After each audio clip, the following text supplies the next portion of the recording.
नमस्कार, मैं हूं आपके साथ अंकिता पाल और आप सभी का हमर छत्तीसगढ़ में स्वागत है। रुक करते हैं खबरों की तरफ। कांकेर की अंतागढ़ विधानसभा में अब विकास देखने को मिल रहा। उसके पीछे की वजह है विधायक विक्रम उसेंडी, जिन्होंने ऐसे क्षेत्र विकास करके दिखाया जो संवेदनशील क्षेत्र।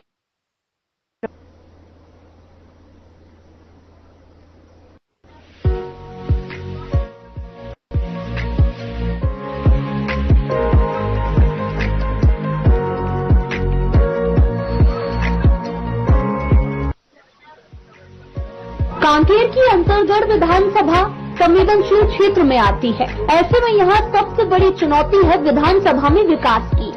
लेकिन इस नामुमकिन काम को भी विधायक विक्रम उसेंडी ने मुमकिन करके दिखाया है। जब हमारे जिला ब्यूरो अनिल कुमार ने विधायक विक्रम उसेंडी से खास बातचीत की, तो उन्होंने क्षेत्र की समस्याओं और हो रहे विकास कार्यों के बारे में विस्तार से बताया। अंतागढ़ विधानसभा क्षेत्र से लोकप्रिय विधायक विक्रम उसेंडी जी हमारे साथ इस वक्त मौजूद हैं। तमाम तरीके से भी लोगों से मिलते हैं, अपने विधानसभा क्षेत्र का लगातार दौरा भी करते रहते हैं। क्या कुछ दौरे में निकलता है कि क्या चर्चाएं जो लोग होती हैं, आम जनता क्या समस्याएं उनको बताते हैं, इसी चर्चा करेंगे। सर, आप लगातार दौरा कर रहे हैं क्षेत्र में, बहुत सी समस्याएं होती हैं क्षेत्र की। इस तरह से आप जब लोगों से मिलते हैं, क्या बातें आपके सामने रखती हैं? देखिए, इस समय जो बदली हुई परिस्थितियों में, खासकर इसलिए मैं कह रहा हूं कि चूंकि अंदरूनी क्षेत्र में बहुत ज्यादा दौरा पहले हो नहीं पाता था। अब चूंकि वामपंथ उग्रवाद की जो समस्या, नक्सलवाद की जो समस्या धीरे धीरे समाप्त हो रही है और अंदरूनी क्षेत्र में भी लोग विकास का काम चाहते हैं, वहां काम हो, उनकी मूलभूत समस्या का समाधान हो। इसलिए बहुत सारे अंदरूनी क्षेत्र में कार्यक्रम भी मेरे हुए हैं, जहां किन्हीं कारणों से पहले कार्यक्रम हो नहीं पाता था। कार्यक्रम हम जाना चाहते तो भी वहां की स्थिति ऐसी होती थी कि कार्यकर्ता तैयार नहीं हो पाते थे, गांव वाले या प्रशासन की तरफ से भी बातें कई बार आती थी। तो कोई मिला के ऐसे गांव थे, लेकिन इस समय हम उन गांवों को मैं चिन्हांकित करके उन गांवों में ही कार्यक्रम, और वहां वाले भी जा रहे हैं, गांव वाले भी कार्यक्रम हो, तो उन जगह जा रहे हैं। तो जो वहां के जैसे कहीं पर पुल पुलिया सड़क के साथ साथ स्वास्थ्य की सभी मांग उनके द्वारा की जा रही है। जैसे मैं अब उदाहरण स्वरूप में बताऊंगा कि अभी 9 जून को मैं मुरुंडी, जो कोईलीबड़ा ब्लॉक का बड़ा गांव है, क्योंकि अंतर्गढ़ विकासखंड से लगा क्षेत्र उधर लग जाता है, तो वहां पर भी गया था। तो लोग गांव वाले मांग कर रहे थे कि वहां पर पुल का निर्माण होना चाहिए, या बहुत दिन से हमको परेशानी होती आने जाने में बरसात के समय। तो ये था, तो मैंने कहा कि ठीक है भाई, चूंकि आप लोगों का ये गांव हमारे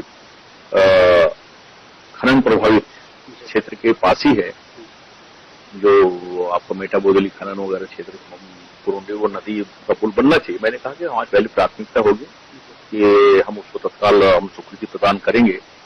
तो हम अभी पिछले दिनों डीएमएफ की बैठक हुई, हमने प्रस्ताव दिया। अब वहां बड़ा एक पुल का निर्माण होने वाला, स्वीकृति मिल गई है 9 करोड़ का, वह काम होना है। तो निश्चित रूप से गांव वाले भी खुश हैं। उनकी मैं समझ रहा था कि सबसे ज्यादा भी बरसात के समय तो ये तो व्यक्ति भी अभी अगस्त में वहां पर वो नदी पार करते वह भी गए थे। तो इस प्रकार के कई जगह मांग पुल पुलिया के साथ साथ और कुछ जगह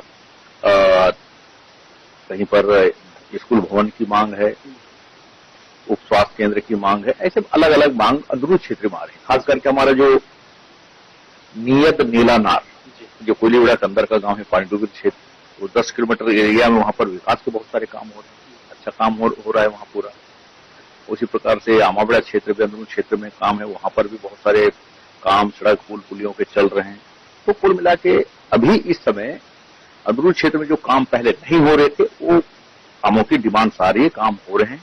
और कुल मिला के हमारी सरकार की भी प्राथमिकता है, विष्णुदेव साय की सरकार की, अंदरूनी क्षेत्र में गांव गरीब किसानों के दृष्टि से जो मूलभूत जो समस्या है उनका समाधान पहले प्राथमिकता में हो। केंद्र से भी हमारे प्रधानमंत्री नरेंद्र मोदी जी के बनने के बाद आपने देखा होगा कि पिछले 2018 से लेकर 2023 तक बहुत सारे ग्रामीणों के प्रधानमंत्री आवास नहीं बन पा रहे थे, लेकिन हमारी सरकार बनते ही प्रधानमंत्री आवास का निर्माण का काम चल रहा है, और बाकी और भी जो वहां के डिमांड्स आ रहे हैं उनका निर्माण की प्रक्रिया सतत चल रही है। तो कुल मिला के अंदरूनी क्षेत्र मेरा प्रवास भी हो रहा है और लोगों की वहां से कार्यक्रम भी बन रहे हैं, मैं जा भी रहा हूं, तो उनसे जो मांगे प्राथमिकता के आधार पे, मांग तो बहुत सारे आते हैं, लेकिन जो प्राथमिकता क्रम अपन तय करते हैं, जो कामों को हम स्वीकृति कर रहे हैं, तो गांव में भी एक बदली हुई परिस्थितियों में काम तो अभी हो रहे हैं।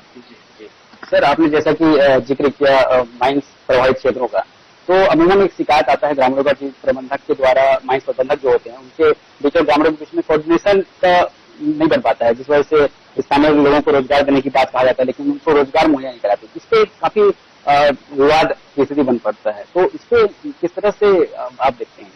नहीं, देखिए, निश्चित रूप से जो माइनिंग प्रभावित क्षेत्र में वहाँ मूलभूत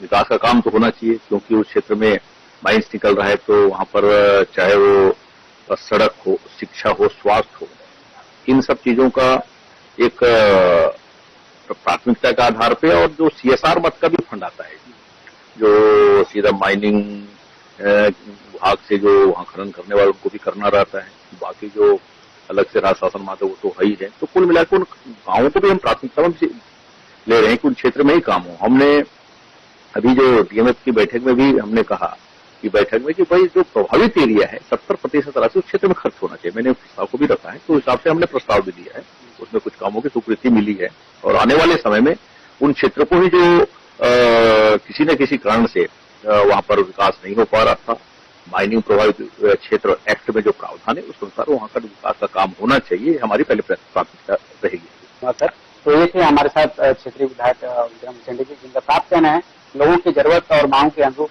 बेहतर काम किया जा रहा है, और भी आने वाले समय में बेहतर से बेहतर काम कर लोगों को और भी अधिक सुविधाएं प्रदान किया जाएगा। कैमरामैन शुभम के साथ अनिल नेताम, हर खबर, छत्तीसगढ़। विधायक विक्रम मुसेंडी ने अपने क्षेत्र में कुछ कार्य जनता को समर्पित किए, और कुछ कार्य ऐसे अभी और हैं जो क्षेत्र में कराने हैं। Bureau report.